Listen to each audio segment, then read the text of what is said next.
All the scientists are running around looking for the monkey, but he can't be found 'cause he's down by the pond playing hockey with the kids. Hello, everyone. I am the Comics Kid 2099, and I am joined by Connor Nielsen, who I usually talk about Twin Peaks with, and Rasco, who all three of us, we were on season 4 or season 3 of Who Reviews... Season 4 of Who Reviews the Reviewers. We have all talked together a handful of times. The last time we all three spoke was about Alien Resurrection. Alien... Covenant, yes. Alien Resurrection was a long time ago. So today we are talking about War for the Planet of the Apes, which is the third Planet of the Apes movie in this particular batch of Planet of the Apes films. This is directed by Matt Reeves. It stars Andy Serkis and Steve Zahn and Toby Kebbell, I don't know how to say his name. He is kind of a cameo.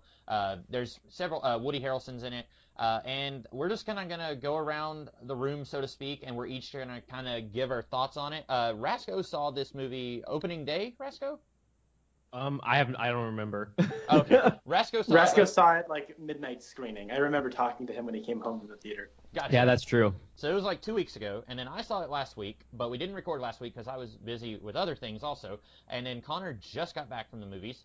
So I guess since Connor just saw it, Connor, what did you think? And also, before you tell us what you thought of this movie, what has been your overall, what is your experience with the Planet of the Apes as a whole? Like this franchise and in general, like the previous 6 movies before Rise also. All right, so I've never seen the original Planet of the Apes starring Charlton Heston, which is embarrassing, especially for me, since I really like Rod Serling as a writer. He created The Twilight Zone, which is the best TV show ever made. So I'm kind of embarrassed. It's a science fiction classic. I need to have watched that. I want to watch it. So I've never seen any of the 6 previous before Rise. I didn't watch Tim Burton's remake. I didn't watch any of the original 5.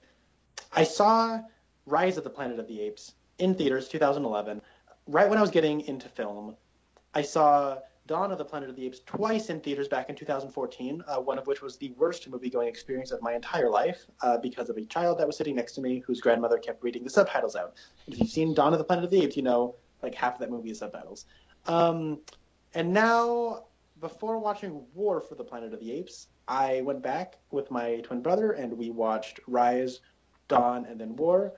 So overall, I would say that Rise of the Planet of the Apes is a really, really good movie. I think it's really good. But there is an element of that, and that's the human element, that does feel like, my brother put it best when he said that all the humans might as well just be walking cogs into gears to get the plot rolling. Because the plot in and of itself is, I think, it can be clunky and awkward to just get you to the story that they want to tell. But the story that they do tell with Caesar and how he becomes self-aware and learns about the world around him, I think is absolutely fabulous. I think that is great stuff. And I overall think that it is refreshing and it is refreshing in how simple it is and how smaller scale it is. It is restrained and it understands its limitations. I really like Rise. Dawn of the Planet of the Apes is a much more ambitious film. Matt Reeves comes on in, who is a very competent storyteller. I think the only film he did before Dawn, now correct me if I'm wrong, the only movie he did before Dawn was Cloverfield, which is a film I have not seen. And that was a bit of a surprise. He has such a command over the narrative. The themes in that movie there's a wide array of things that you can read into. There's a lot of motifs, including art, violence, guns. There's so many different things that you can read into with that. And its themes, I think, really lean heavily into the Shakespearean, especially when you get into the Koba and Caesar stuff. And Caesar turns into a great character, and I think Koba's a really good character for the most part. The problem is, I also think Dawn of the Planet of the Apes is a very overrated film in a lot of ways. I find that for as ambitious and as admirable as that movie is, it is infinitely frustrating for the middle hour and 15 minutes of that movie. For me, and I seem to be the only person who thinks this way because I watched it with my brother last night and he loved the movie. But I do think that the human characters drive me absolutely crazy in that movie. When they're not boring and then son of boring and then wife as boring, you have a character who actually says the line, "I'm the a-hole." And it almost seems like the movie is being knowing of what it's doing but not doing anything to change what it's doing. And that character only exists to incite conflict. And it's just a lot of the details come out of the woodwork the second the humans show up. And it takes me out of the movie. A lot of the things you can just sort of explain the more you think about it, and like it actually does sort of make sense, but it does take me out to try to think of the explanations for those. So going into War, I like these movies a lot. I do really like Dawn of the Planet of the Apes. I don't want to give off the impression that I don't like Dawn. I think it has a fantastic final act. I think the first 15 minutes are near perfect. Or we know they are perfect. It has an amazing opening scene. And I think that it's excellently competent, and it's also ambitious, and I have a lot of respect for it. So going into War, I was excited. I loved the trailers, and I think this is one of the best closing chapters of a trilogy I can think of. I think this is the best of the rebooted franchise, and I think I will be hard pressed to go and find another part of the movie that I like more than this. I haven't watched the originals, so take what I'm saying with about 6 grains of salt for each of the movies that I have not seen. But I do think this is something remarkable, and this is in my top 3 favorite films of the year so far. And this has been actually a pretty decent year for movies. The summer got off to a rough start, but July really turned things around with the likes of Dunkirk, Baby Driver, which is my favorite movie of the year, and other stuff. And even like Wonder Woman, I really enjoyed. So I think that War for the Planet of the Apes is great, and I think it is remarkable in a lot of ways, and it has the most satisfying explosion I've ever seen in years. So I think I will let my opinions rest. We can unpack this movie more, but there's a lot to dig into here, and I think it corrects a lot of the wrongs that I think was present in Dawn. Wow. Matt Reeves did direct Let Me in between Cloverfield and Dawn of the Planet of the Apes. Oh, I did not know that. That is a remake of Let the Right One In, which is a like foreign vampire movie. Yeah. I didn't know he had done that, but I remember when that came out. So, Rasco, I guess same question. What is your relation to the Apes franchise going back to, like, 69, I guess? And then what did you think of this movie? Rasco? Is he there? Can you guys hear Oh, me? I'm sorry. I'm here. My mic was muted for a second. Oh, okay. I'm sorry. When it comes to the original set of Apes movies, I'm not super familiar with them. I know the first Apes movie. After that, they all kind of blend together for me, but they were just kind of a thing that I just always kind of like knew. The Apes movies, they're just like a thing. And I know like the first Apes movie from the rest, but the rest I haven't seen any of the sequels in so long. But when Rise of the Planet of the Apes was coming out, I remember seeing trailers for it, and I was really excited to see it just because it just looked really interesting to me, and I was just really, I don't know, I was just really excited to randomly see another Planet of the Apes movie. It wasn't even like I was a huge fan of the franchise or anything. But after that first film, that kind of like started a chapter in my life that is concluded with the ending, because I remember that like the Apes movies were always, for the most part, synced with the X-Men movies. Mm-hmm. So I remember Rise came out, and no one was really expecting anything from Rise. And then that same summer, First Class came out. And so it was just kind of always a thing until Apocalypse ruined it, that like the good X-Men movies were coming out the same summer as the Apes movies. That was a thing. And so I really like the first Apes movie. I really like the second Apes movie. I haven't seen the second one that many times though, but I have seen the Rise of the Planet of the Apes. I've seen that movie a lot. And when coming into this movie, I was so excited because of how much I like the trailers, how much I love Woody Harrelson, how much I like the past 2 movies. I was just incredibly excited for this movie. And this is a movie I honestly, having only seen it once, I don't even really feel like I can talk about it, but I obviously will. But I need to see this movie again. But this movie is it's just so obviously good. That's all I can say about it. Like, after watching this movie, it's just so obviously good. And Matt Reeves, where did you come from? Like, what the heck, dude? This movie, like, because it's not even like I've ever thought of him as a bad director or anything, because I didn't really know him from a lot besides besides Dawn of the Planet of the Apes and Cloverfield, which I love Cloverfield, and I really like Dawn of the Planet of the Apes. So I was like, okay, well, I mean, obviously he directed the last movie. I liked it. I'm excited to see what he does. And then we were getting all these like rumors he's doing the new Batman movies, because Ben Affleck's out and like of directing, at least for now. And so all this stuff, and I'm like, well, why are people making all this fuss over Matt Reeves? And I watch this movie and I leave and I go, oh, okay, I understand now. Yeah, I'm glad to hear that you liked Cloverfield, because I remember loving that movie, and I have not seen it in a long time. But then when Chronicle came out, everyone was suddenly like, "Oh, Cloverfield sucks," and I'm like, "What? Cloverfield was awesome." And I mean, I still like that movie. Like, I haven't seen it in forever, but I'm glad. I just watched it a few days ago, actually. I love it. Still holds up. Yeah, I mean, I really like it. I'm glad, because I was afraid that it'd be like something you remember being good, and then you watch it again, and it's like, oh. So I guess for me, I've watched all of the Planet of the Apes movies at least once. The first 5 movies, I'm going to go ahead and say I don't think that most of them are very good. The first movie stands out as being this huge thing, and it's very difficult for me to put myself in the 1960s and realize that back then makeup wasn't very good. And so when it's like, halfway into the movie and suddenly you see apes, and it's like, wow, these don't look like cheap gorilla masks that they bought at Party City. These look like ape people that they just grabbed off of an alien planet and put into this movie for, a few weeks of shooting. Like, they look real. And so that's one of those things, like, it's really hard for me to put myself into that mindset that people were in when they watched that movie. I was actually talking to Sid Part 2 about the original movie and how I don't think it's as good as everyone else says it is. And Sid Part 2 is saying that what he likes about the first movie is the morality play aspect of it. And for me, that's the part I'm least interested in. Like, for me, I like getting to see human beings and apes punching each other, basically. And so I feel like the first movie drags on a lot. You mentioned A Twilight Zone, Connor. It is, it's by Rod Serling. And even before I knew that it was by Rod Serling, I always said that the first Apes movie felt like an episode of The Twilight Zone that was just stretched out to be movie length. Like, it seems like it's like halfway into the movie before we even see apes, and then it's another 20 minutes where Charlton Heston is mute and he's not able to talk, and that drags out the plot even further. But I like the movie. It's one of those things, other people have talked about how, like, the ending of that movie has spoiled all over the place. Like, the cover of the movie spoils the ending of the movie. I think that's stupid. And then the other movies progressively get worse, I think. Although some of them are decent. Like, I like Escape from the Planet of the Apes. It has Ricardo Montalban in it. I like that one quite a bit. And then he's also in the next one, which is Conquest. And it's okay. If you like these movies, Conquest kind of sort of covers the same ground, but it's not as good, obviously. But then we got like an extremely awful movie called Battle for the Planet of the Apes, and that just killed it for like 30 years. And then we got the Tim Burton one, which I like the Tim Burton one.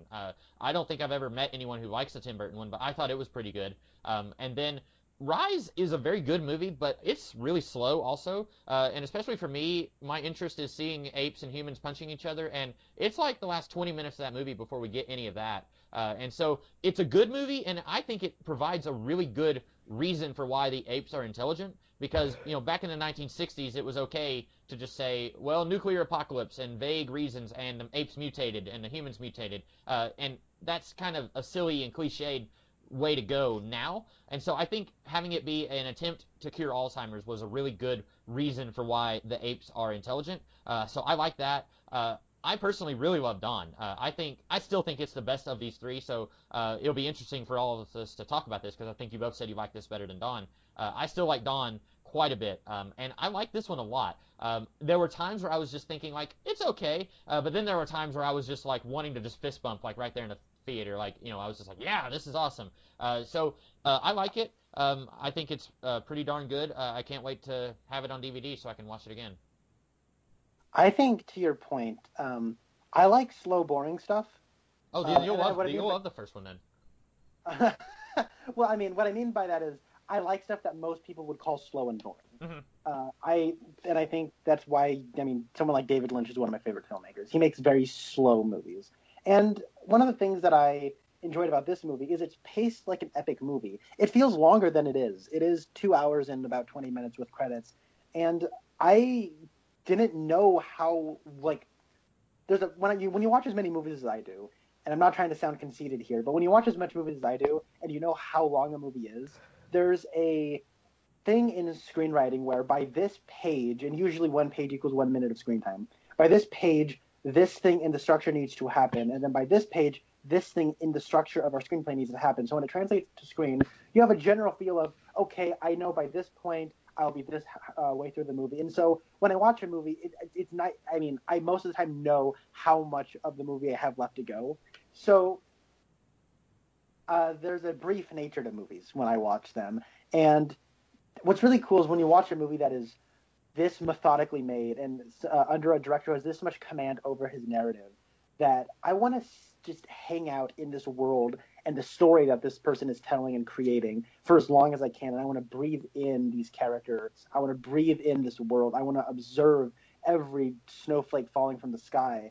So I was very much impressed by the meticulous nature and how gingerly paced it is. And it's methodical in what it shows you and when it chooses to show you stuff and when it chooses to reveal things to you. I loved these characters, and I like the way characters are introduced here. So it all seemed to play on my personal sensibilities. Yeah, I totally I like this movie a lot. When I say that I don't like it as much as Dawn, that's just because I really love Dawn. I think if I just, and this is probably something I should save to the end of the video, if I had to rank these three movies, I would say Dawn is the best, then War, and then Rise. But I still like War quite a bit. All right. So does anybody have any place they want to take this? What did you guys think of Woody Harrelson? You like Woody Harrelson, Rasco. So did you think he just absolutely killed it here? I mean, I really liked Woody Harrelson in the movie. I love how they really just kind of pull the rug out from under you, and ultimately his conclusion is really not where the heart of the movie. Like, it's not about beating him, which is what I really like. Yeah. And this is also something that I kind of talked about with Connor.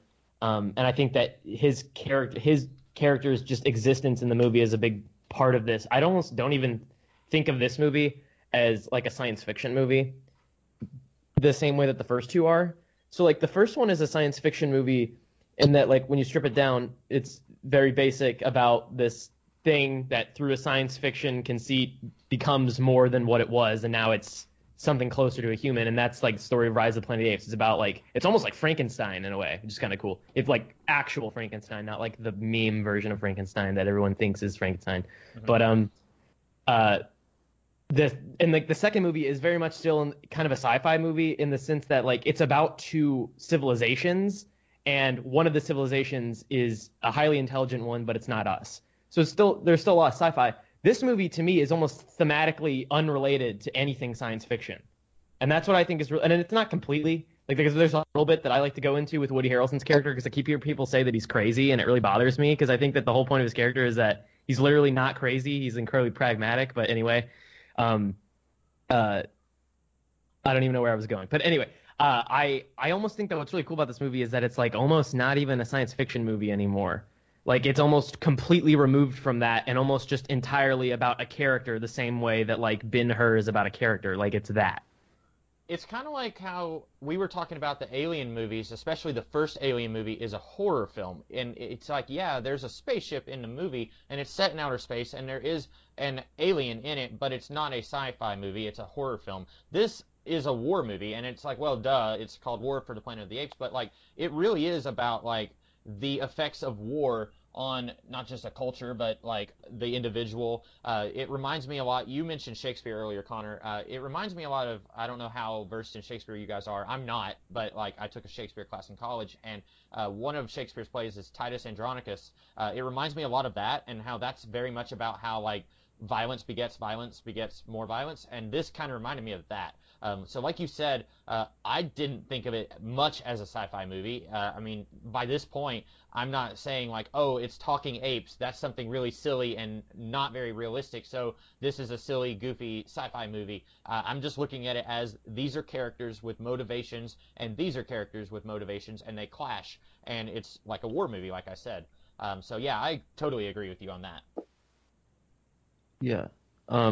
You could, like, literally replace, like, you could almost do the exact same movie and just have all of the apes be just like a tribe of people that live in the woods, and then there's these other people over here that don't like them and they're at war. Like, it almost doesn't even need to be apes. And that's not like a thing against the movie or anything. That's just, for me, that's just like how far away from a franchise this movie gets. Mm-hmm. Where, like, it gets so far away from being this science fiction summer action franchise, it gets so far away from that it becomes this, like, weird other movie that really doesn't fit the summer release schedule, which is what's really cool about it, because, like, they've had to do a lot of marketing, which I don't blame them, because they should absolutely trick people into going and seeing this movie because it's so good. But they've been doing, like, marketing trying to make it look like it's like this action adventure movie. Like, it's not that at all, and that's fine. And I'm glad that it's not that, to be honest. But I think it's really cool how just far away this felt from just being connected to any franchise. Not in, like, the story feels really disjointed, but in the sense that like it really felt like the studio had no idea what was going on when this movie was being made, and by the time that they got a hold of what was going on, it was too late, and the movie was already too good. They're like, oh, oops, sorry, already made the masterpiece. Well, that's kind of like, I don't know if you guys had heard this, but, Matt Reeves was not involved with Rise, and then when he came on to Dawn, they told him he could do anything he wanted, but basically the only requirement they had was that they keep the release date that the previous director felt was unrealistic. And so, at least with Dawn, he didn't really have a whole lot of editorial mandates. So I don't know if this one, if they let him have as much of a free hand as he did with Dawn. But I remember him talking about how he didn't think that any network, throwing this much money into a tentpole franchise like this would allow a movie to have like 15 minutes with no actual dialogue and just sign language. He did that. And man, I just gotta talk about him as a director for a second, because I kind of alluded to at the beginning that I was just so impressed. But like, dude, this movie, it tickled like a specific funny bone for me, because like I have little things that really irk me. Like I was talking about how like it really bothers me when I'm watching a scene, and then like most people don't like really think about this, but I always like catch myself just counting the angles, like the setups that they're doing for the different camera shots. Like whenever it's like a conversation scene, just anything, I always like to count the angles. And I hate when there's like two people talking and then like a random third angle that's terrible, and like it's just, why is there just like an extra camera there just for the heck of it? I always hate that.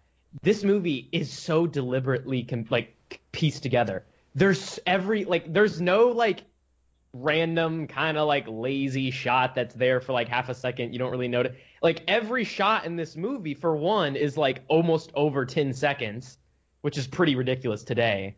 But also there's so like few, there's never a wasted shot. Like every shot is so deliberately composed. It's my favorite thing about this movie. That's okay. I'm not gonna go in there and edit it. It's fine. It happens with me sometimes. He stopped himself. All right. He showed as much. Yeah, it was only half of an F word. Okay, we're good. So I had a thing about Woody Harrelson's character, the Colonel. I don't think they ever actually gave him a name, did they? They don't, and I love that. Yeah, I like her as the Colonel. I think that's cool. It's obviously a reference to Colonel Kurtz from Apocalypse Now, and in case it wasn't like, you were getting at, they actually write Ape Apocalypse Now on a wall. He's literally being Marlon Brando in this movie, dude. And you know what? It's totally fine, because, and I kind of disagree with you, Rasco, in a certain respect. I definitely see this as a science fiction film, and it's about monkeys turning into people and people turning into monkeys. It can get away with that. It doesn't need to be subtle, and I like that. Yeah. Cool. I like I'm going to go ahead and tear a corner off of my film cred card. I've never seen Apocalypse Now. So for me, whenever I think of Brando, I think of him as Jor-El or On the Waterfront. Like those are, basically, and I guess I'm like the only person in the world who has seen On the Waterfront but hasn't seen Apocalypse Now. But I wasn't thinking about Apocalypse Now that much. I know a lot. That was probably very deliberate, like you guys were saying. But for me, I liked the acting that Woody Harrelson was doing here. I really liked it a lot. I liked the way that this movie is able to continue the feud between humans and apes that started in Dawn, or I guess technically started in Rise, but then officially it started in Dawn. But one thing that confused me, and I guess this is my first nitpick, so maybe one of you guys can fix this in my mind for me, because I know we had this a lot with Alien Covenant, where I was confused about something and then you would correct me. But so in this movie, we find out that the virus that was supposed to cure Alzheimer's, and it made apes intelligent, and then it killed like 90% of humanity. By this point in the film's timeline, this is like 15 years after the end of Rise of the Planet of the Apes. By this point in the film's chronology, humans are now starting to be affected in a new way by the virus. So now the ones who have survived are starting to lose the ability to speak. And that's kind of a reference to the first movie, where all the humans were mute and couldn't really verbally communicate at all. So it's kind of leading up to that, I guess. But the thing that didn't make any sense for me, and like I said, maybe I missed something, but Woody Harrelson, his specific beef with the apes seems to be, well, at one point he says, we can't have peace because you guys are going to replace us if we don't wipe you out. So I guess that's his main motivation, but it seemed to me that the reason that he was going and seeking out the apes and trying to kill them off was because the humans were starting to become mute and they weren't able to speak. And it almost seemed to me like he was saying that the apes were that they were responsible for the humans, and that if he could just wipe out all the apes, then this would stop happening to the humans, even though the virus is already airborne. And if he wiped out every ape on the planet today, they would still be affected by the virus, right? Right. So there's two things. So one, the ape thing, that I don't think has anything to do with the virus. I think the apes these are apes. There can only be one. I mean, like, there are actually theories that, like, actually in real history, like, different, like, branches of what eventually is today the Homo sapiens, like, genocided each other because there were, like, various different, like, cousin species that were too similar to how, like, apes and people would be in the Planet of the Apes movies, and, like, they would genocide each other because there can only be one. Like, you can't, like, and that's, like, kind of scary to think about, but it's very counterintuitive to, like, the Star Trekky, we can all live together, but, like, I think that this is, like, more of a realistic representation of that, where I just think he's like, well, like, the apes, they're like us. They create societies, they learn.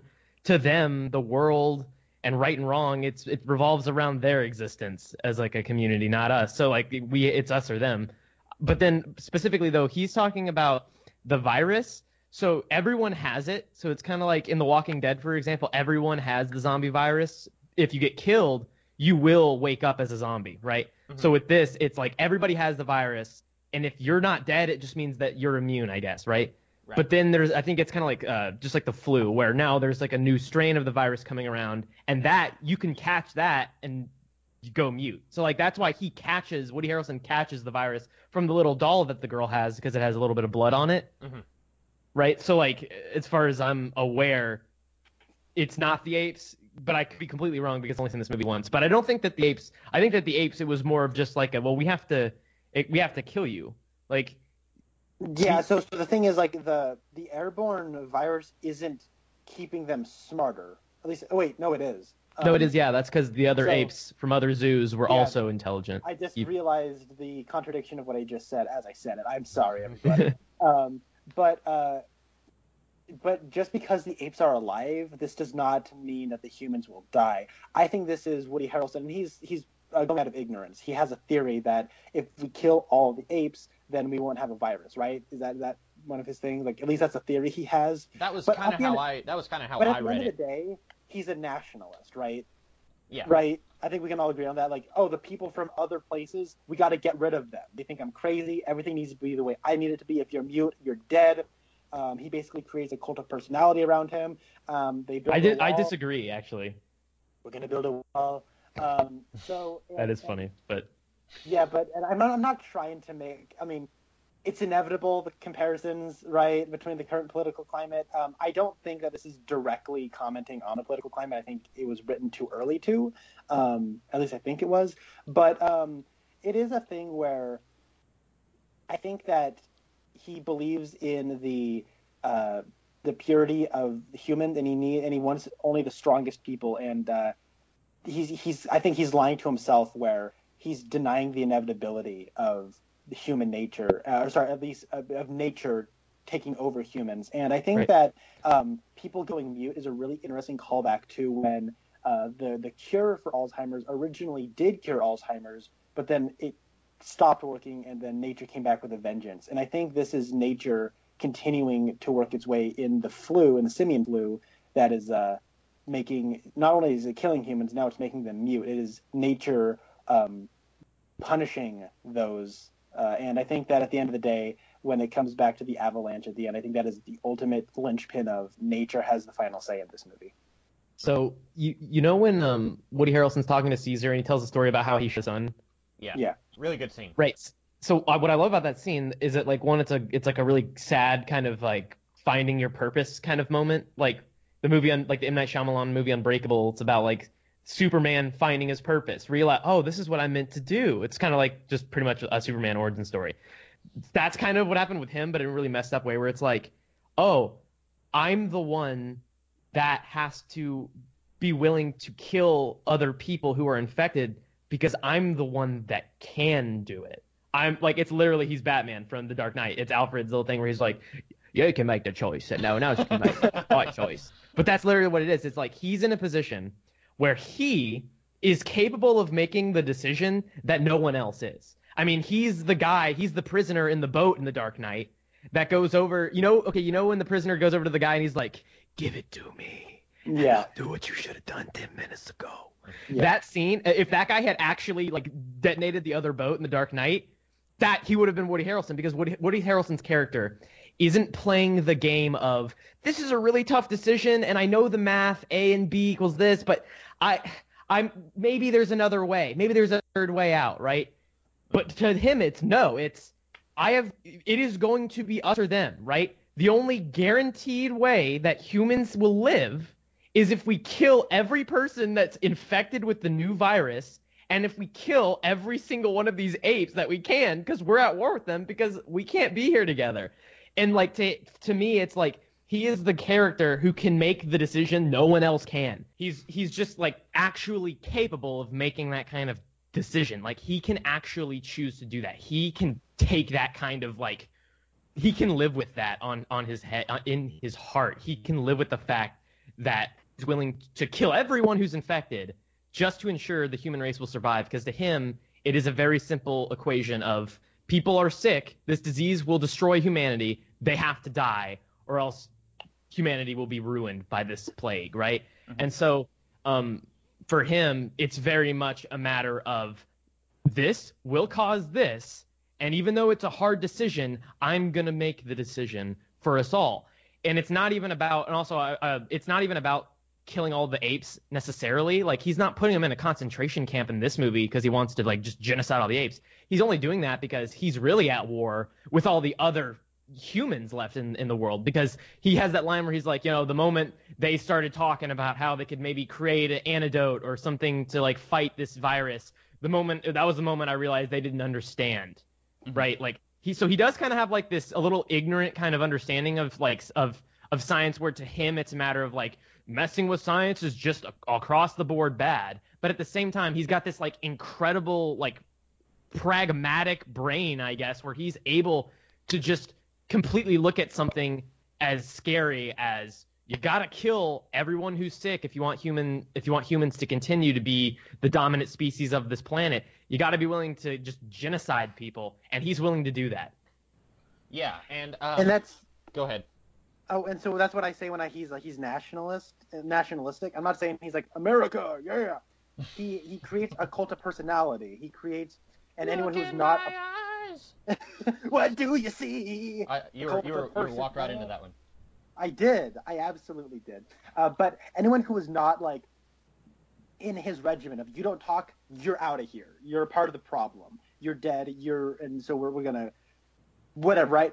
So he basically created his own micronation, right?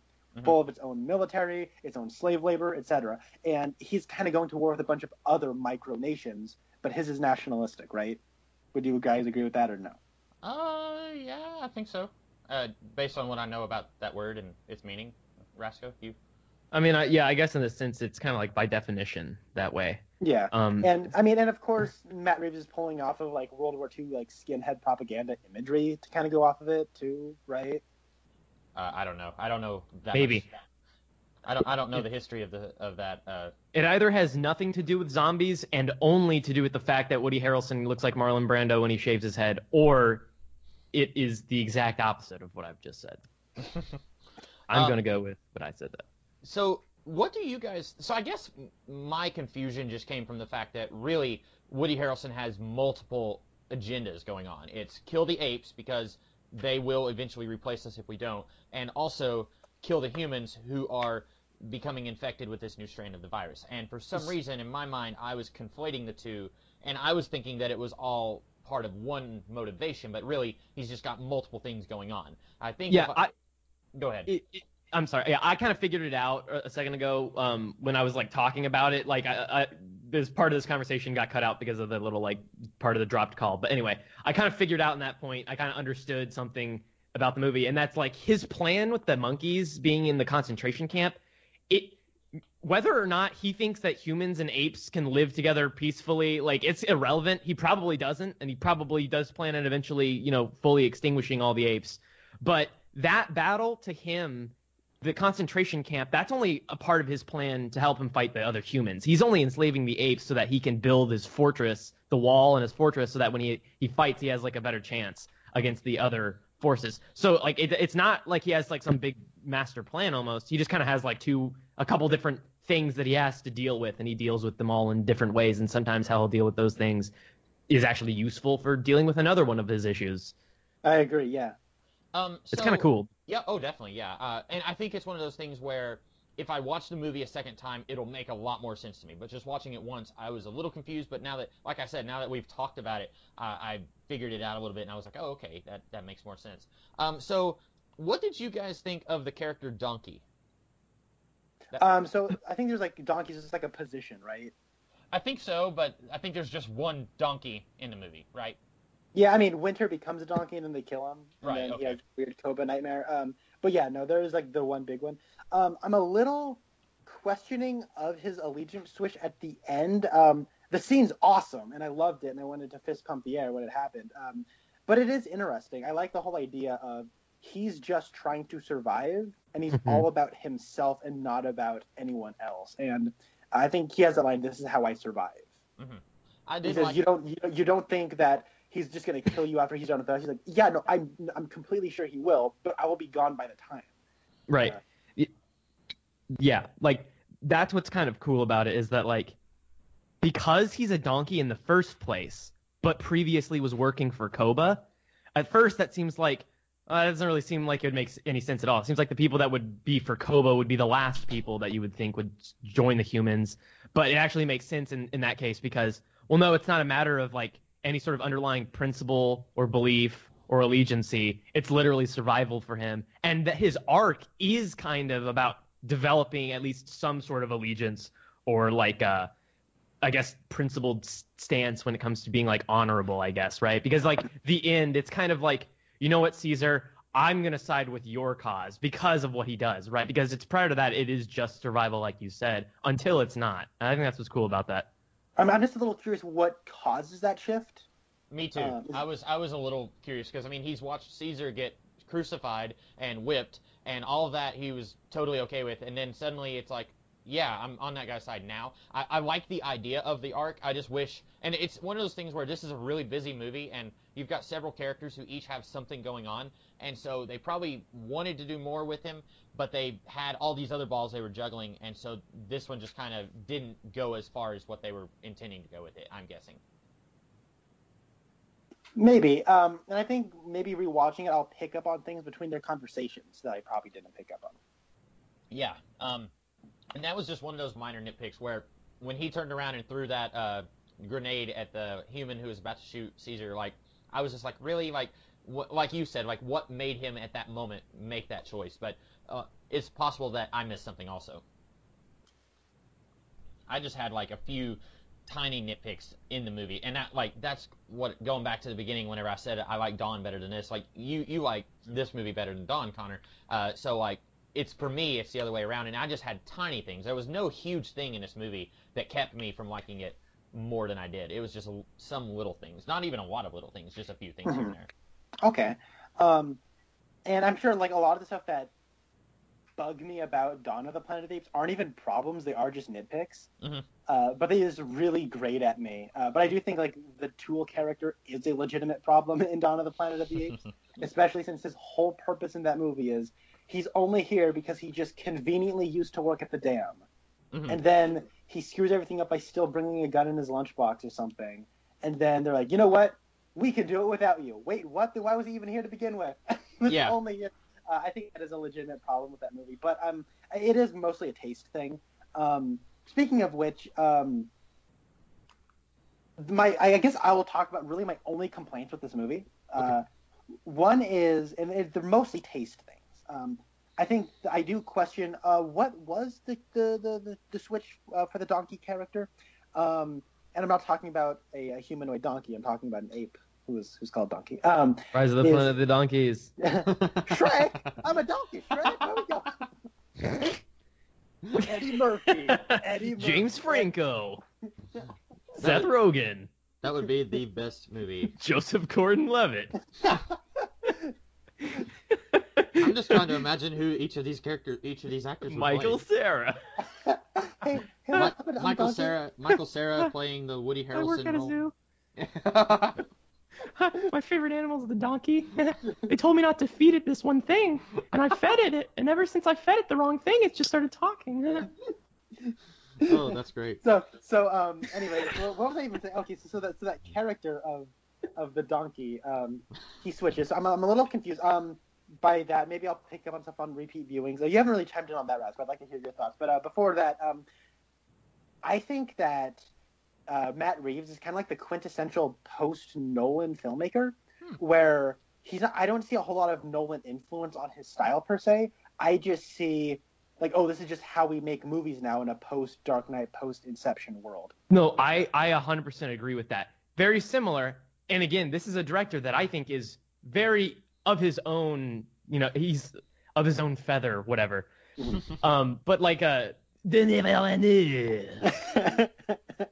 He is a director that, like, his style today, people are drawn to it maybe because they're kind of softened to the idea of a movie that kind of feels like that because of Nolan, but he is not a Nolan knockoff the same way that other movies are terrible knockoffs of other movies. Like, it's Ghost not... in the Shell doesn't get made if Inception wasn't a big hit. Okay, that's fair. The new crappy Ghost in the Shell movie isn't made the way it is without it. Or Incarnate isn't made without Inception. Yeah.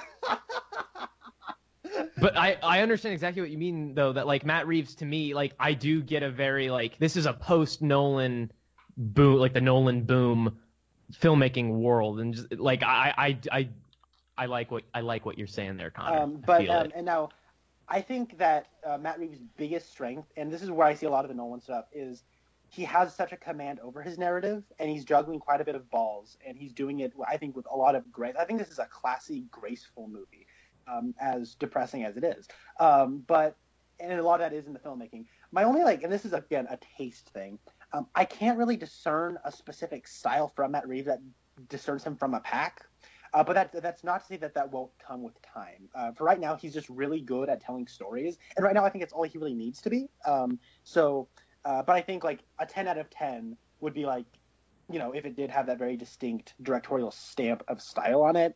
And again, that is just achievement. That's not a knock against the movie. That's what's keeping it, is that going above and beyond from a stylistic standpoint. And it doesn't need to be like crazy Zack Snyder ultra stylized. Like, I think John Carney, 10 out of 10 movie was Sing Street, and he made that movie. That very much has a John Carney style to it that you can't really express. I mean, it's kind of similar to Richard Linklater, who has his own very distinct style, even though it's not like crazy heightened Zack Snyder levels of ultra stylized stuff. I'm rambling on a little bit. I'm sorry. But and the other thing is, I think that the whole scene where Woody Harrelson's kind of explaining everything to Caesar is a little bit like, we need to make this movie shorter. And I think that at that point, like, I'm glad we got all of that information there. I think it's really cool. I love the information. I love it's clearly well thought out. I just think that upon rewatches, it'll probably feel a little bit tedious. Like, that scene will be like, okay, I know all this information, but they kind of stop in the movie to, like, get all this information, exposition out of the way. And I think that in a longer movie, that would have been played out a lot like the rest of the movie. And I am a little, like, wondering why Woody Harrelson is explaining all of this to Caesar. Does he see them as kindred spirits? He does respect Caesar, and he does admire him, and does acknowledge that he's a very smart ape. But I'm just a little confused as to, he clearly doesn't like apes. I'm curious why he's explaining everything to him that way. So those are, like, my only problems with the movie. I think this is a great movie, but I just wanted to get all those out there right now. I just have to say, like, I can't say anything that I want Matt Reeves to do differently when it comes to just him as a director moving forward. He just needs to do what he did here over and over again forever. One of my favorite things about some of the action scenes in this movie, but specifically the very opening of this movie, which is my very favorite part of the movie, just the very opening scene is so cool because it does this thing. I was just thinking a few days before I saw the movie, I was just thinking if I'd ever seen a movie where you go from just, like, really out of focus to just focusing in, and then all of a sudden you're in the first shot of the movie. And I was like, that'd be really cool. And I saw this movie, I was like, this movie just literally did the thing I was thinking about. I don't know if I've ever seen.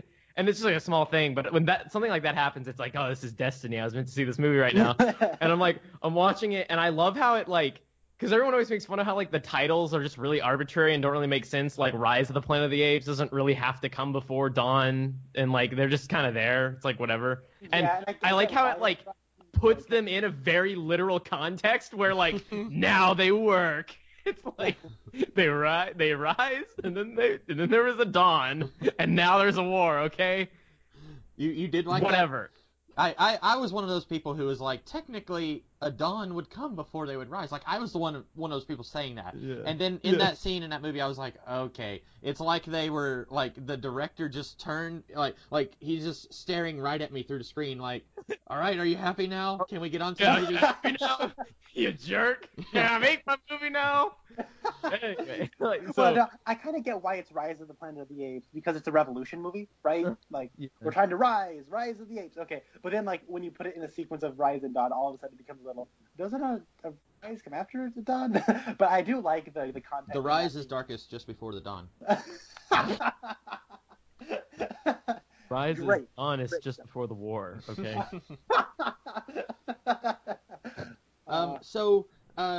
I don't know if I have a whole lot of, like, I don't think I have any more nitpicks. I'm really glad they didn't kill Maurice. He is my favorite character in this franchise. I really love this type of character who's like the older, wiser mentor figure who's kind of the conscience of the younger guy.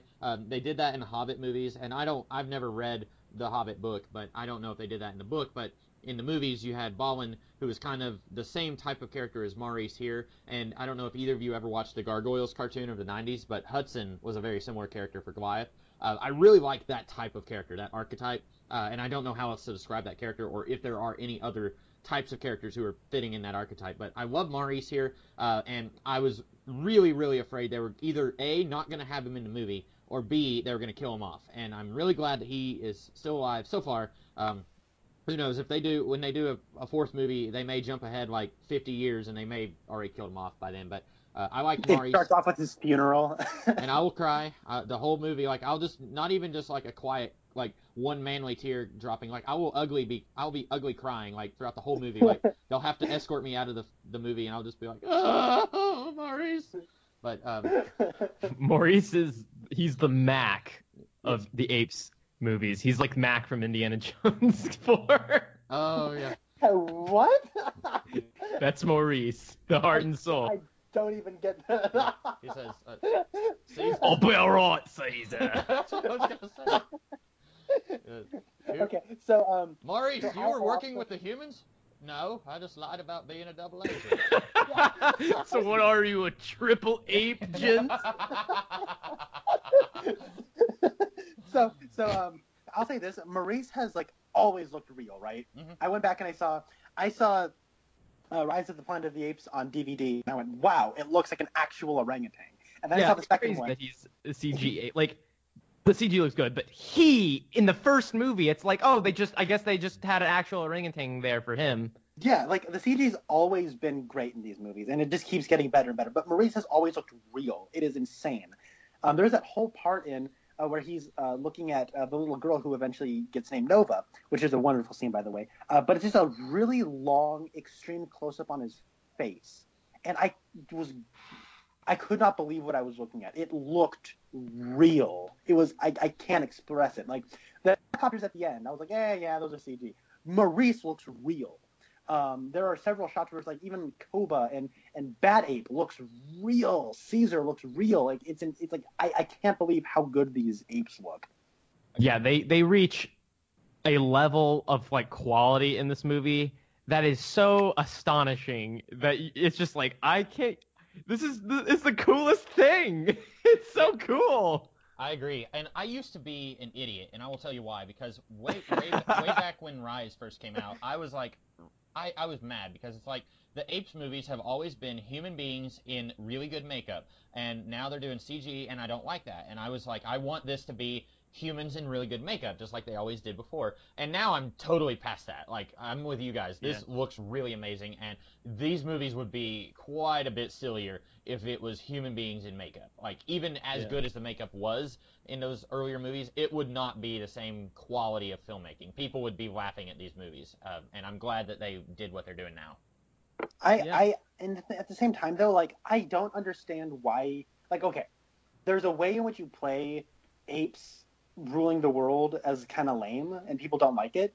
But like these stories are about things, and they are so competently made and excellently performed that I think even if you did put like a dude in really good makeup, it would still be awesome. But they are choosing to push the boundaries of what you can do with motion capture and performance capture technology. And I'm seeing some critics online who shall remain, who I will not name here, but they're calling this movie cheesy and laughable, and it's like, are you just saying that about the premise of these movies? Because if you are, like, it's Planet of the Apes. You should like expect that going in. There's a lack of subtlety here by design. You know what I'm saying? Mm-hmm. Yeah. Like, I think that a lot of people hold like all films to the same. I guess I should say all live action films to the same standard of what should be subtle and what should not be subtle. Like John Wick is about as not subtle as you can possibly get. Kingsman is maybe one of the least subtle movies ever made, and I don't know, Godzilla. It's a giant walking nuclear bomb. The only way it could be more obvious is if his body was a nuclear bomb. These are not subtle things, but they don't need to be subtle to work. They work, and I think all of these movies are great films, but they're not subtle. And I can look at something like Boyhood or Silence or other films that I absolutely adore that are subtle, and I can put all these in the same camp together because they're great films that understand what story they're telling and use the storytelling techniques in order to tell these stories. So if people are having a problem with the premise of this movie, of Planet of the Apes movies in general, then that's a problem with them. That's not a problem with the movie. Mm-hmm. Yeah, I agree. I haven't watched any reviews of the movie. I wasn't sure how people were going to react to it overall. I knew Rasco liked it because Connor had told me that Rasco liked it, but other than that, I didn't know like what the general consensus was on this. I liked it, but I wasn't sure what other people were feeling on it. Well, like professional critics are loving this movie. Okay, good. And most like online YouTube reviewers are, but there's a decent percentage of also like YouTube reviewers that are giving a big old dump on this movie. Mm-hmm. So, what did you guys think of Bad Ape, played by Steve Zahn, right? Yeah, so I want to start. I'm blaming this. I'm sorry. I really like Steve Zahn. He's been in some other things that I've seen that I really like him in, but I really liked him in this movie because this movie really doesn't have. There's never like moments in this movie where like the logic of the film kind of just becomes a little bit more humorous for a second. Mm-hmm. Like sometimes that happens in movies where we just get like a little bit too goofy because this scene is humorous, even in like a very serious movie. Sometimes we'll do that. Mm-hmm. And I like how this movie, it's like, no, we're not going to do that. We're just going to make there be a character that's kind of like a doofus. And I don't know. I just kind of liked him because to me, he wasn't like obnoxious. He was just kind of like goofy and a little bit like naive. And that's what I liked about him. To me, it was just like a very kind of like charming way to have a little bit of comedy and not like a, can we knock you dead? I agree with you, Rasco, but I'm going to let Connor answer my question before I give my opinion on it. Connor, what did you think of Bad Ape? Bad Ape is, I think, it is a standard in what you can do in comedic relief characters in very heavy films. Yeah. Because if we're looking at this from the Shakespeare element, I guess by default he'd be like the clown, and that's fine. But it is one of those things where if you actually think about everything about Bad Ape, it's depressing. Mm-hmm. Yeah. His name Bad Ape, like they don't ever like say, oh, he was called Bad Ape. I mean, they heavily imply it, and I mean you're supposed to get that away, but just him being named Bad Ape, that's kind of depressing and really sad. And if you like just break down anything about that character, it's actually really sad. But there's such a charm about him, and there's a clumsiness about him where he's endearing and he's I found him funny. But it's humorous in a dark way, but not in like a, oh, that person just killed somebody, but it was kind of funny the way he killed it. It's a different kind of dark humor that I don't think we see a lot of anymore. There's a lot of pathos to it. Mm-hmm.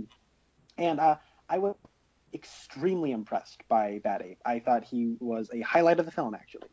Yeah, I liked him. I'm glad that you guys did too. I was afraid that most of the reviews were going to be like, this is a solid 8.5 out of 10. If only they would get rid of that stupid comic relief ape, then it would be perfect. I thought people were going to be just harassing Bad Ape. I liked him for a couple reasons. One, without him, this movie would be very heavy. Like, this movie is extremely depressing. It starts off with, spoilers, the genocide of Caesar's family. Or, well, you know, like, several apes are killed, but specifically his family is murdered. And the score is so awesome in that scene. Oh, it is, yeah.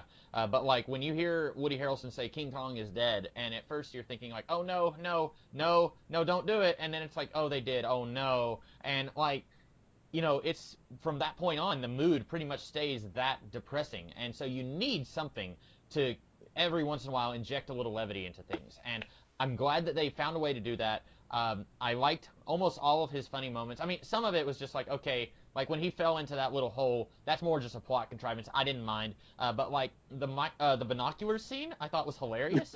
It was really good. That was funny. And then when he was keeping the stuff, and then he gives the little car vanity plate thing to the girl, and it's a Nova. And as soon as we focus on that, I was like, oh, okay. Because I don't know if you guys remember, but in the original movies, the girl that Colonel Taylor eventually ends up with, her name was Nova. So I thought that was kind of cool. But I liked Bad Ape also because he shows us that not all apes are deferring to Caesar's authority. Pretty much all of the other apes in this movie, even Donkey, respects that Caesar is the leader of ape kind. And he's not following Caesar, but he at least knows that Caesar is the leader, even if he is on the opposite side. Bad Ape is not... It's not that he disrespects Caesar, but he doesn't care about all that they've been through. He just meets these guys, and as far as he's concerned, these are just some guys that he just met. Like, you know, for all, you know, this could have been like, I don't know, Chow from The Hangover. Like, he just meets some guys who are like on some crazy adventure. So long, gay boy. Bad Ape, played by Ken Shaw. It's like, hey, Bad Ape, I was crucified, but did you die? But like he doesn't. It's hard for me to describe this, but at one point Caesar's like, "You're gonna take me to where this is happening," and Bad Ape is just like, "No," and Caesar's like, "You really, please, like, do this." And, like, you can tell that Caesar is used to being followed and having his authority respected, and now he's in a position where he doesn't have that authority anymore, and I liked that. I liked getting to see Caesar struggling with his authority over ape kind. In this movie, because at the end of Dawn, all the apes are bowing to him, and I thought, watching Dawn, I thought that with this, he was going to be like kind of a power-hungry, crazy guy, and that he was going to be like demanding that apes die for him or something. But here, you know, he makes mistakes, and then he does things, and then the apes kind of take it out on him at one point. They're all like turning their backs on him because he left them. I like that we get to see that, and I feel like Bad Ape, in a way, embodies that. I also... love that. Oh, sorry, go ahead, Rasco. Oh, I was just going to say, I love what you're just saying there, just kind of about how, like, this movie, to me, that's what's so cool about his art. Like, that's so cool. That's what's so cool about Caesar's character, specifically in this movie, as opposed to the other two, where this is, like, the conclusion to specifically his arc more so than any sort of, like, greater Apes story. This is, like, okay, this like, revolution of apes, it starts with Caesar, and this chapter, at least, needs to close with Caesar. So, like, that's this movie, right? This is, like, the definitive, like, Caesar trilogy, right? What's cool about that is that, like, this movie is about what is Caesar's final chapter going to be? Is he going to be the dictator that, you know, was so great and noble and then eventually became corrupt and power hungry and had people die for him because of petty reasons? And this movie goes into that, where it's like, you're just like Koba, dude. You're going to get all these other apes killed because you're obsessed with trying to get this guy who wronged you. And I understand that that's what you are, but if you let that compromise you as a leader, like, what does that say about you? And this is the final chapter of Caesar's life too. So, like, what he does here is kind of like the closing. It's like the thing that you take away. Yeah. What kind of leader was Caesar at the end of the day? And at the end of the day, he doesn't die because he was just obsessed with revenge. And no, he died literally, like, freeing all of his freaking ape friends, and it's awesome because of that. Like, that's what's so cool about the ending of this movie. Wait, Go ahead, Connor. I was gonna say, you kind of bring that out of Bad Ape. One thing I also like Bad Ape is the mythology he sort of brings to the whole Planet of the Apes. He has very green eyes, and he just caught it airborne. And how a lot of the other, we kind of get an idea of the scope. One thing about these movies is they're all relatively small in scale. This one feels big. It feels important, but it's also not. There aren't that many locations they're shooting in. They're definitely getting around their limitations, and that's one thing you can really hand to Matt Reeves. This movie feels big, but it's not actually that big in comparison to like Dark Knight Rises or Dunkirk or something, right? Where like, well, okay, Dunkirk, never mind, scratch that one. But you get what I'm saying. Like, I don't know, something like Valerian, where they're jumping around a bunch of different planets. It's actually not that big, but it feels big because of the way he handles it. But also, there's a much bigger backdrop that you're hearing about. You hear Bad Ape talk about how, a bunch of apes in the zoo, they just got killed because they got smart. Mm-hmm. Because we all caught it airborne. I was I was able to escape, and then that caused a little exchange between Maurice and Caesar, where they're like, hey, if he was able to get smart, how many others are there like him? And that, I think that's a pretty neat piece of world building. West Coast versus East Coast apes. I want a Biggie Smalls ape, and then I want a Hockey ape. That'd be the coolest thing ever. All apes on me. I'm into ape game, bro. Ape cruise. That's the coolest thing. Straight West Coast versus East Coast apes. Stoner apes on the West Coast. That's why a Bad Ape doesn't respect Caesar. It's like, you're one of those East Coast apes, aren't you? Like, yeah. So, did you guys? I guess Rasco, you liked that Caesar died in this movie, right? Yeah. Okay. Did you like it, Connor? I figured it would happen. I wasn't expecting the way it happened, but I did ultimately like it, and I'm glad they did this. I actually think that it'd be cool if Andy Serkis directed the fourth one. Ooh. What? Because he is going to be directing Jungle Book Origins for some studio. Is that a real thing? Jungle Book Origins? What? Yeah. Oh man, Jungle Book Origins, Bagheera. Yeah. Jungle Book. Oh, man. Jungle Book First Class. Yeah. Jungle Book Days of Jungle Past. Jungle Book Apocalypse is where they really ruined it, though. Jungle Book Apocalypse. Jungle Book Shao Kahn or Shere Khan. And then what is the Logan Jungle Book movie? Baloo. Just Baloo. Got the bare necessities. Bare necessities. So anyway, Jungle Book Origins is a legitimate thing. It was sort of announced around the same time as actually Jon Favreau's Jungle Book. I think he actually announced this back in like 2014, 2015. And he is directing it, and it was one of those things where, Andy Serkis is getting into the direction game. And I guess if he'd have that under his belt, and he's been like the soul of these movies, that would be really neat if he was the one who directed the next chapter, since he probably won't be in it. He might, motion capture is a cameo, but it'd be cool if he was able to direct it. I think that'd be a really cool way to keep Andy Serkis, if he is a good director, and I hope he is. It'd be a good way of keeping him with this franchise, even though he's not on screen anymore. At first, I was kind of like, I don't know if I want to lose Matt Reeves, but he is going to be doing the Batman movie, and so I would like to see Matt Reeves bring the level of craft that he brought to this and Dawn into the DC extended universe. So I would really love to see Matt Reeves move on to Batman, and I'm hoping that Andy Serkis is a really good director, like you said, and then he could continue doing what they've been doing with these movies. Mm-hmm. Yeah. I'm still thinking about Jungle Book Origins. That sounds so dumb. I'm like, that sounds like a fake movie from like Robot Chicken or something. Okay. So the idea behind it, and I this has nothing to do with Planet of the Apes, I'm sorry, but that's fine. It's sort of like the Wizard of Oz thing, where the Jungle Book is like, it is public domain. Oh, okay. So anyone can make a movie. So I think it's like Warner Brothers or something. Maybe 20th Century Fox is doing a Jungle Book movie, but it's not going to be in any way related to the stuff that was specifically created for the Disney movie. Mm-hmm. So it is one of those things where anyone can pull off of the original material, but the person can't pull something from the Disney movie because they don't own that material. Gotcha. So. Okay, that makes a little bit more sense. So getting to Caesar dying, I didn't mind that he died, but I wish it was more than just a stupid little arrow. Like, he has been through so much in this franchise. Like, he got whipped, he, like, was close to, like, a whole bunch of explosions, and, like, he's crucified at one point, and he's starved, and then it's, like, one arrow, and it's like, oh, that's it, guys, I'm done for. And Took an arrow to the knee. Yeah. He literally took an arrow to the But, like, when he was, like... Ape Jesus. Yeah. Until he took an arrow to the knee. Exactly, yeah. Like, Well, I mean, if we're gonna go on the Jesus thing, he does get shot in the side, you know. That's true. Yeah. That had to be intentional, because like they got him up on a little cross type thing, and then Right. like his people turn their back on him at one point.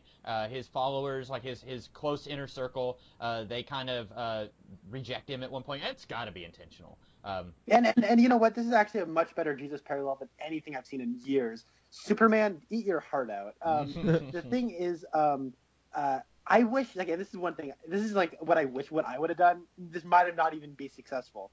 The logo for these movies has kind of been the window, and we don't get any of the window in this movie. And I thought it would have been cool if he, like, is, you know, talking to Maurice, and he, like, draws the logo on the ground, he says, "We are home."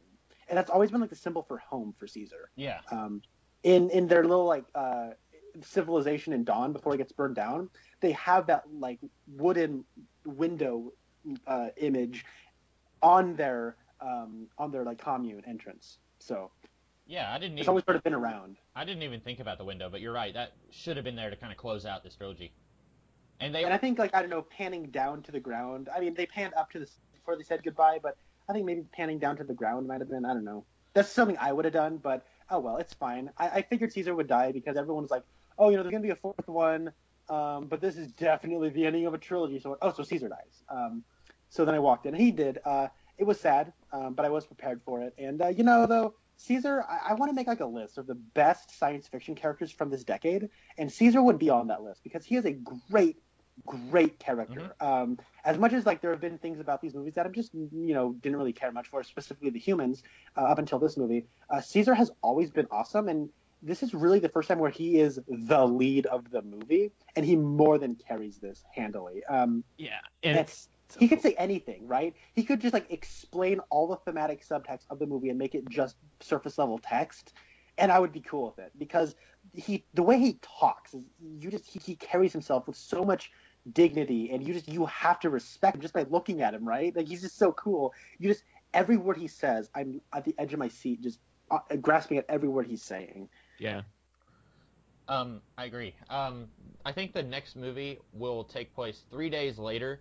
Caesar will rise from the grave, and then I don't know. Doubting Rocket will have to feel the wound on his back.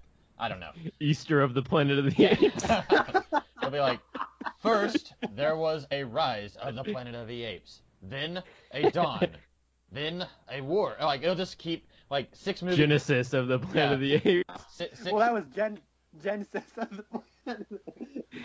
There we go. In all seriousness, though, I'm hoping that the next movie Revelation of the Planet of the Apes. just do 66 movies, each one Deuteronomy of the Planet of the Apes. Acts of the Planet of the Apes. Numbers of the Planet of the Apes. First Corinthians of the Planet of the Apes. Oh my god. Oh, that would be great. James of the Planet of the Apes. The list goes on. Oh man, that's awesome. Well, speaking of biblical stuff, the whole thing does kind of have a Moses thing, right? Where he's freeing his people so they can go to the promised land. I mean, that's kind of a neat parallel. See, look, even Caesar is not only a better Jesus than Superman, he's a better Moses than the current Superman. Come on. What's up with Superman right now? Come on. And it brings us full circle to Charlton Heston. Oh, wow, you're right. Yeah. I really do like that, all the biblical parallels here. I think that some of it, like, I used to say that if I can notice a theme when I'm watching a movie, especially the first time I'm watching a movie, then it's too over the top. But I don't think so here. I noticed some of this stuff, and it did not bother me. I agree. There's a lot of stuff about fear in this movie as well. And I think that the ultimate, where this movie ultimately comes down is that nature is the ultimate ruler of the earth. Mm-hmm. And to me, that was cinched with the avalanche at the end. That image of Caesar running away from the avalanche was really cool because we always talk about, like, all the humans always talk about how Caesar is a product of nature, right? Mhm. The apes are nature. So we see them as people, fallible, just as any other normal human. So it almost seems like they're different from nature now, right? Like whenever humans talk about nature, it's almost like we're not a part of nature. It's us versus nature. Yeah. And then in the same way, like it seems as though the apes have like evolved out of nature, and at the end of the day, there's like the humans like blowing stuff up. By the way, best explosion in years. Such an awesome explosion. And it was emotionally stirring. I haven't seen an explosion that awesome since Dark Knight Rises. Wait, hold on. Probably Dark Knight. There wasn't a huge explosion in Dark Knight Rises. But there's a thing about, like, where it's like, look at, the apes are the ones climbing up the trees. They're a part of nature. No, then the avalanche comes, and the apes have to, like, save themselves. They were a part of this skirmish, and they have to ultimately leave. They're probably not to the point where man is, because man is ultimately killed by nature at the end, but they're on their way to that place. And they ultimately do live, but they're on their way, and I think that's very interesting. Yeah, and going back to the original 5 movies, I don't know if you guys, Connor, you didn't watch anything, or you didn't watch any of those, but there was eventually, they brought in this sect of humans who were mutants, and they had telepathy, and they worshipped this giant atomic bomb, and Yeah, really weird. I think that... oh my god, I have to watch this. Sounds amazing. Oh man, it's one of the not good movies. I mean, it's not as bad as Battle, but it's... Anyway, good luck. But I feel like this group of humans who are all wearing the snowsuits, I'm kind of thinking that they are eventually going to become the mutants, because, like, the mutants all wore these weird white costumes, and it kind of looks like that's what... Like, if these guys somehow miraculously survive this avalanche, I think that or, like, if a small group of them did, they would probably be the ancestors to the mutants. And I like that this movie, more than any of the others, it's setting up stuff that we saw in the previous movies, but in a way that's good and makes sense. Because, like, in Beneath the Planet of the Apes, it's just like, and now there's mutants, and it's just, like, comes kind of out of nowhere. But, like, here, I really like the way they're setting this stuff up, like the way that humans are starting to go mute, and we've got, the Alpha and Omega, and, like, that's kind of the reference to the bomb in Beneath. I like stuff like that. Yeah, that was That's pretty cool. really cool. Yeah, it's actually incredibly like subdued, like hidden beneath so much like actual like good like quality story and acting and all that kind of stuff. There's a lot of really cool setup, like prequel kind of stuff here. Yeah. But it's done like one of the best, and so, like this is maybe the best it's ever been handled, because it's setting up all of these things, and you leave the movie feeling like this felt like the ending of a trilogy. And then you think, but it actually created like a million opportunities for there to be natural sequels that make sense and are almost like necessary, because I feel like it's just as important to see what happens after the like deity-esque figure of Caesar is gone. What kind of really flawed, like interesting type ape leaders do we then get? Do we get like the Andrew Jackson type ape and the Abraham Lincoln type ape? Like, like what kind of crazy apes do we get?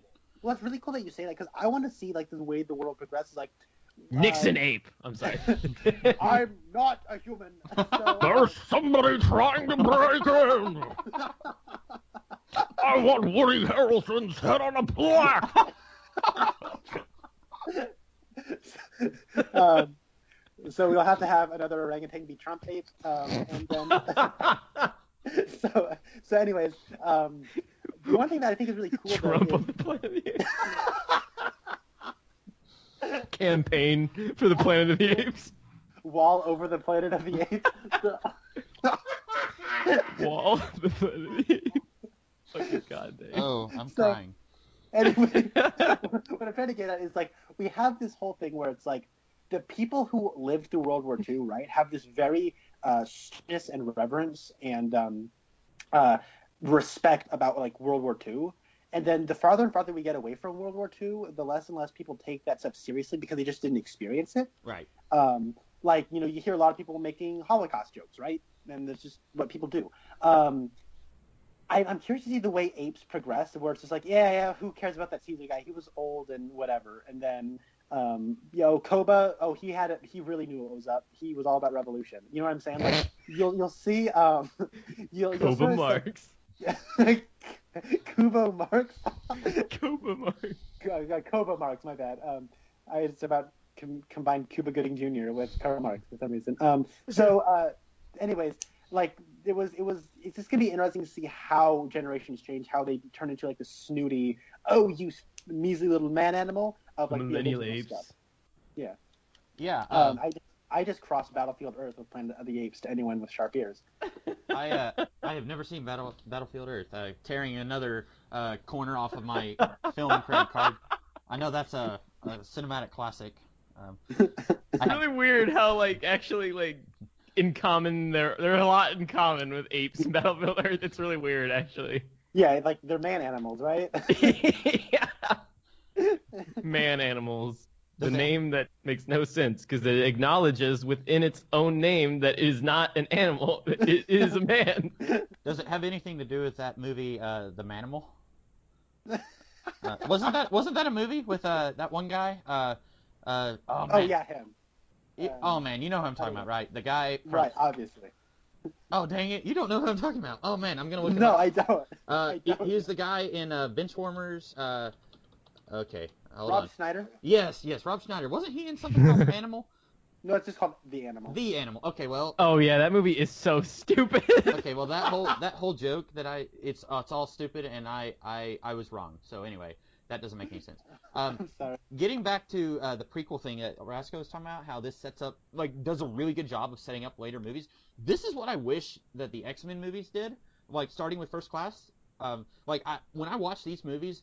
And this is not the first time where I've said I wish the X-Men movies could have done something that this franchise has done, because when we had Rise of the Planet of the Apes, where we get to see Caesar starting a revolution against the humans, that was watching that movie. Every time I watch it, I'm like, why couldn't we have had a Magneto movie like this, where we get to see his progression into the Magneto that we see in Ian McKellen? But I really wish we could have seen the X-Men movies set up prequels in the way that, or set up later movies in the way that these have done, because they have been just very, very artful in doing that.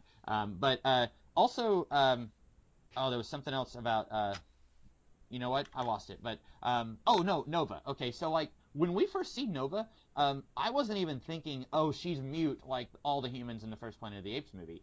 Yeah, me neither. It wasn't until they found the 3 dead humans on the ground, and they each had bloody noses. When we saw they opened up the first bag and he had a bloody nose, I remembered that Nova had a little bit of blood coming out her nose, dried blood. And then I was like, oh, okay, that's what they're doing. But when we first saw her, I thought that she was just scared, she had gone through a trauma and was wasn't talking. Or she's am I supposed to talk to the monkeys? Right. I don't know. Yeah, it could have been anything. I agree. I felt the same way. It wasn't a reveal until the bodies for me. And you see, for me, I was like, oh, the humans are turning into apes. Whoa. Did not see that one coming. That'd be great. All the prequel stuff I did not pick up on. It felt so natural to this particular story. And the whole part of the humans becoming apes, being mute and all that stuff. I didn't know that was prequel stuff. It just struck me as, again, the ultimate theme of this movie that I see is that nature conquers all. And that nature is claiming man now. Yeah, and I guess it's one of those things if you haven't seen the original movies, you wouldn't pick up on it. But I think that's a testament to this movie, because it's not drawing attention to that stuff that is a callback to those movies. If you haven't seen the original 5 movies, you won't pick up on references to the humans being mute and stuff like that. It reminds me of when I watched the remake of Clash of the Titans years ago, and at one point when they're getting ready to go on their big quest, and one of them has a little robot owl, and he's like, oh, hey, should we bring this? And the other one's like, no, just leave it. And I had never seen the 1980s Clash of the Titans when I watched that, and so I was watching this movie what was that? What is the meaning of that? I didn't. It's absurd that he's not in the movie. Why would they take? It's like taking R2-D2 out of Star Wars. It doesn't make sense. Yeah, and I have watched the old one, but I didn't understand that reference, and I was just it took me out because I had never seen the original Clash. And I'm glad that you, having not seen the original Apes movies, Connor, that this didn't take you out of the movie with those references and callbacks. Yeah, it is a story reason, right? It's so natural to the story. The only big reference that I got was in Rise, where Tom Felton says in the most embarrassing line of the movie, "Get your paws off me, you darn dirty Literally ape." everything Tom Felton said in that movie, because he also said it's a madhouse. I think Tom Felton, when they got him in the movie, they're like, okay, so you know the original Planet of the Apes, right? He's like, yeah, and they're like, okay, you're gonna do that in this movie. That's your purpose here. Well, that's funny because oh man, Tom Felton's bad in that movie. And that was one of those things where it's like, oh, I know that Charlton Heston said that, and that's the one that has like the Icarus is now in Mars and like they're lost in space and all that sort of stuff. Like, I kind of knew that stuff from the original, so I knew that was setting up the original movie. But I think once Matt Reeves got his paws all over these movies, he really did turn this into something that is a much more organic, I guess, prequel stuff. And that's because I've always just assumed this is more of like a rebooted thing. It is still reboot. Like, it doesn't exactly timeline wise. The way I always see it is like Rise was sort of like meant to be a prequel, and then Matt Reeves sort of turned it into more of like, no, it's more of a reboot thing. I always kind of saw it as more of I always saw it more as, let's tell Planet of the Apes, but let's make like the fifth Planet of the Apes movie the last movie, and we'll just like reboot it, and we'll just tell the story differently. And because you're inherently going to approach the story differently, because the thing is, the apes are clear cut 100% like, we're with the apes from like movie 1. I mean, like, Caesar, you're behind Caesar from the first of these prequel films, right? Mm-hmm. So, like, that's already, you feel very different. Like, what's cool to me, at least, and what's interesting is that moving forward, it can only really get kind of sadder, because there's this level of purity to Caesar, and that he maintained throughout all 3 of the movies, where he never became like this really horrible, just vicious person. Like, he just never was consumed by that. And so, like, that's wonderful. But it can only get worse, because you're not going to get the next ape leader and the other apes. They're not going to be like Caesar. They're going to be bad guys, probably. And we're going to go from this awesome, promising ape utopia to, like, this is the Planet of the Apes now, where you want the humans to take back over. And then you'll get that movie as the last movie, probably. Yeah. Yeah, maybe.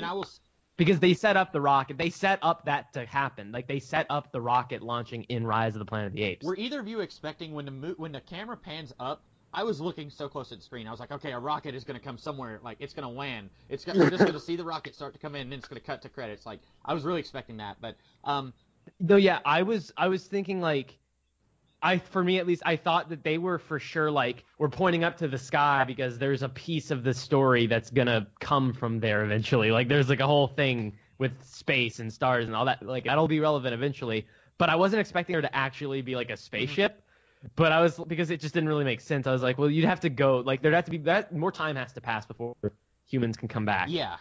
From that, and I am curious how they're going to do that, because, like, at this moment, this doesn't seem like a universe where you could say, well, they flew through a wormhole and they came back like 100 years after they left and they didn't age a day. Like, I'm very curious how they're going to handle that, but I'm also very excited. Yeah, I don't think it will. You don't think that they're going to do the Icarus ship coming back, or?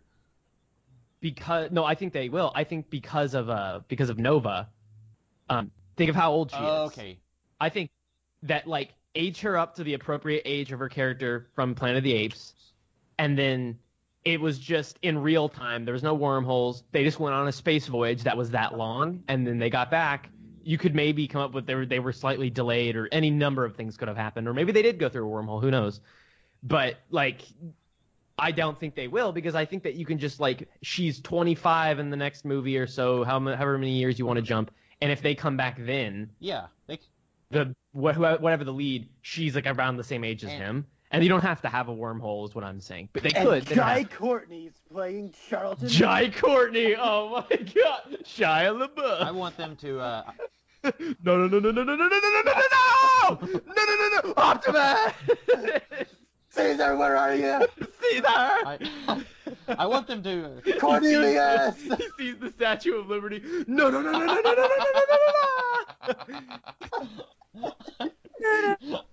Well, okay, if I may, okay, here's an idea, okay? So the Statue of Liberty is not in San Francisco, which is where most of this movie takes place. Yeah. And I guess, I don't know, they pull Mormons and they land in Utah, maybe, right? They cross the desert and they land in Utah or something. The original Planet of the Apes must take place in New York then, right? Yeah. There's a thing. What if happening? What if we, like, go East Coast, as Rasco says, and all of a sudden, like, the fall of man has been very different over there. Yeah, I mean, that could be what they would do. Like, maybe try to find a little bit more of an organic way to do like the mutants, where it's like over there, like it wasn't quite as clear cut. I don't know if they would do that. I think they would, with the way that Dawn kind of, how Dawn opens, where it's showing the map and all the lights are going out. I think they're pretty much, it's like humans are pretty much gone. But I think they could probably do the same reveal in this movie, or in, like, let's say Planet of the Apes 4, the humans come back on their space voyage and they see, instead of the Statue of Liberty, it's the Golden Gate Bridge. That's kind of what I'm thinking they would do.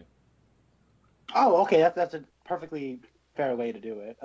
Yeah, you can do that. I think it depends on how many more movies they want to do, because if you do 5 movies, the next movie doesn't have to have the next movie can just be another Apes movie. It could be almost like zero humans. Yeah. Almost entirely apes, besides like besides like Nova could be in it, but like everyone else could be an ape, and maybe it's about literally like there's the East Coast apes and they're way different than us West Coast apes, and they have their own society and we're not compatible. Or I think it would be so cool to have this really kind of like awkward, like tension filled kind of movie about these two ape cultures that meet each other, and they're kind of like friendly, but it's kind of about like, all right, sooner or later we gotta kind of decide who's in charge here. Like, we're friends, we're abiding by our rules. You're gonna work for us. Yeah. We're grandfathering you into our clan. Like that would be the cool movie, because then it's like, hold on a second, all right? You're not gonna take my ape clan over like that, all right? Cornelius is gonna be like, no, my father was Caesar. My dad was Get Caesar, out of bro. my face. Who is your dad? Bobo? I don't know. And if they did that, I would want to see them introduce Dr. Zaius, because he is my favorite character from the original 5 movies. Like, I liked him more than I liked the actual protagonist of the movie. So it'd be really cool if they did that, to like, have your West Coast apes or your East Coast apes come in, and they're led by Dr. Zaius or whatever, and then he's kind of the antagonist, sort of. That would be really neat. Maybe a bone of contention would be, hang on a second, you've got a human and she's not on a leash? What's up with that, guys? Like, Nova, she's like friends with Cornelius. That'd be neat. Because that's the cool thing about like where things ended with Caesar. It was that like the whole time, like, Caesar was always willing to live with humans, like, and that like, so his apes have like a very different understanding of people, because like they understand that like where Caesar came from, and it wasn't like he didn't like condemn humans, and it wasn't that like mankind had to go just because they're mankind. It was that like, well, they have to go if they can't tolerate us, and that's like his grievance with humans. I think that's really cool, because like other people could think that's absolutely crazy, because no other ape, very few apes, are gonna have the same experience that Caesar had, where they were raised by someone almost like they were a human, and like that's what's really cool about it. Also, just thought about this. What if King Kong exists in the Apes universe and he got super intelligent, and there's like a super giant intelligent monkey? You know what? You go to the Lincoln Memorial, and it's a King Kong looking Abraham Played Lincoln. by Michael Caine. Yeah. Kurt Busiek is a comic book writer, and a few months ago, when Kong Skull Island came out, he said something about that. Like, he wanted to know what Skull Island would look like in the Planet of the Apes future, and like multiple people were saying, like, instead of it being a giant ape, it's just a giant naked man. I would be down. That's hilarious. King John. Vince. No, I like Vince Vaughn. Vince. Oh, hi. What are you doing down there? Get out of my way. So come on. What's the matter with you? All right. Where are you guys coming from? All right. I don't have a towel. How am I supposed to cover my junk? This is an invasion of privacy here. This is my island. That's literally how he would like perform that. So to kind of squeeze this back to war, one thing I liked about the movie was the whole revelation of the Colonel turns into a mute guy.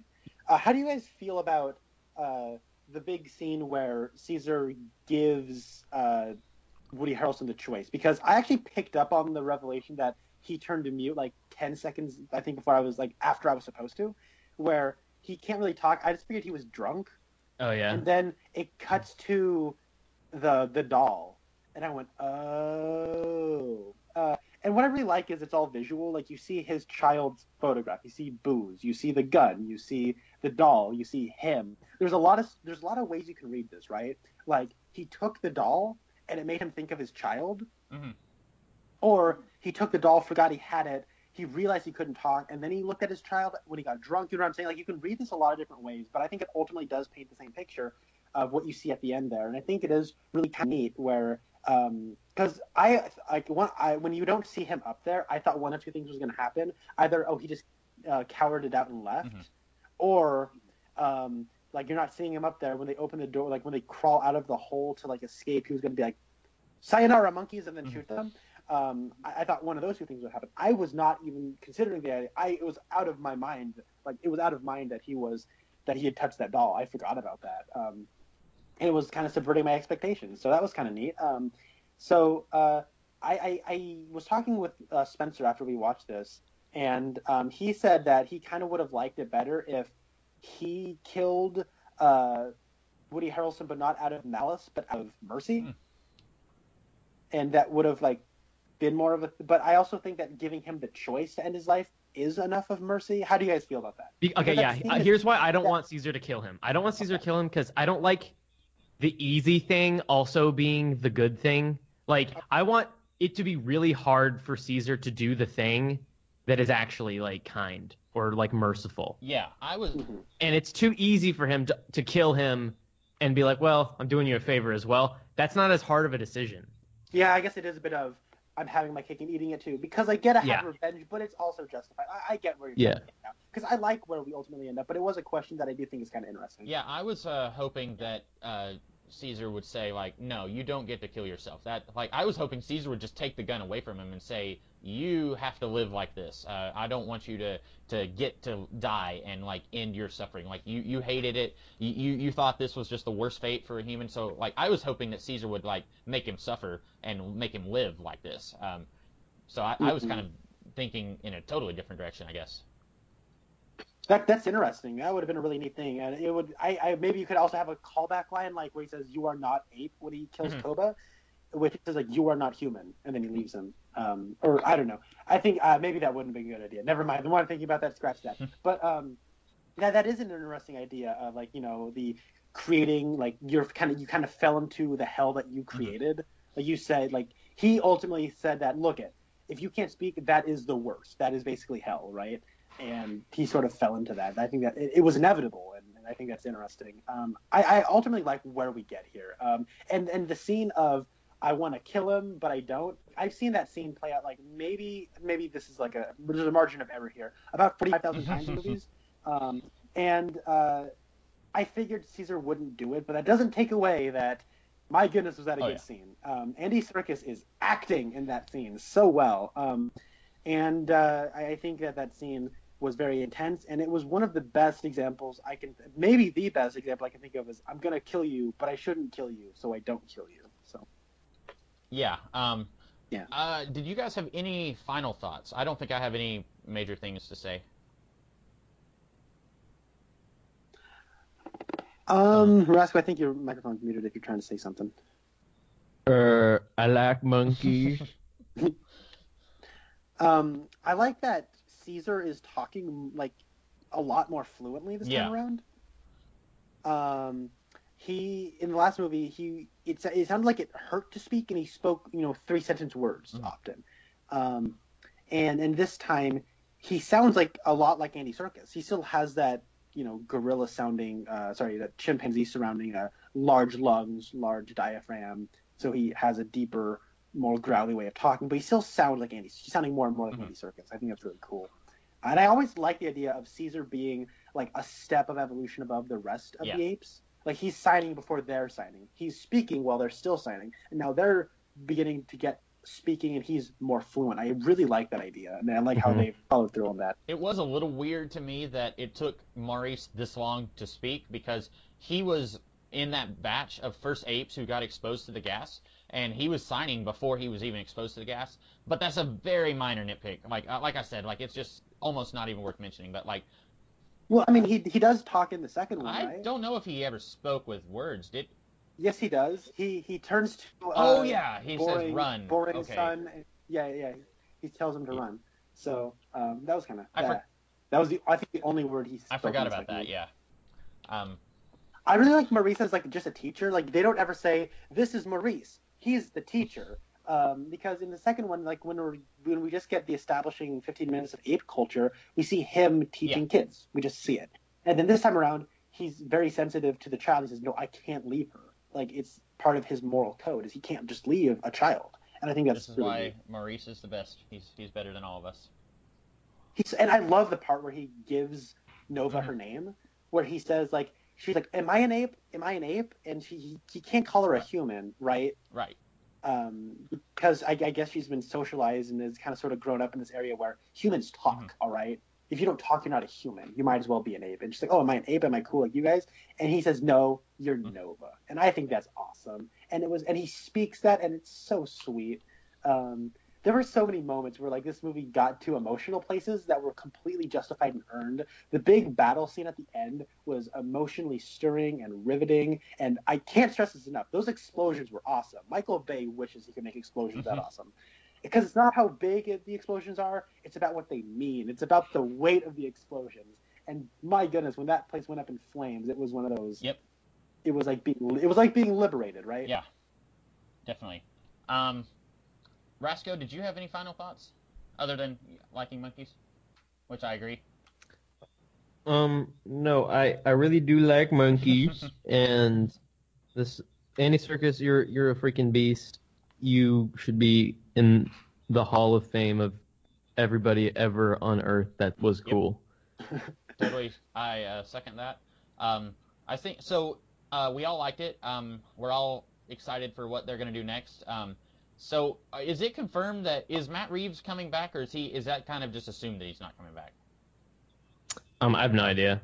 I think it's assumed that he's not because he is going to be doing Batman. God knows when that movie's coming out, just like every other DC movie. But he is making it. That is known, and they have a release date for the next one, which is going to be in 2020. Like again, 3 years different. So I don't think he'll be involved in the next one. I think he might be a producer, but I don't think he'll be really hands-on involved. Okay, well, that'd be good if they could at least get him to be kind of involved. Maybe not as involved, but like passing the torch, so to speak. Like that way, there's a little bit of continuity between movies, and you're not just getting a brand new guy to come in and do something totally different.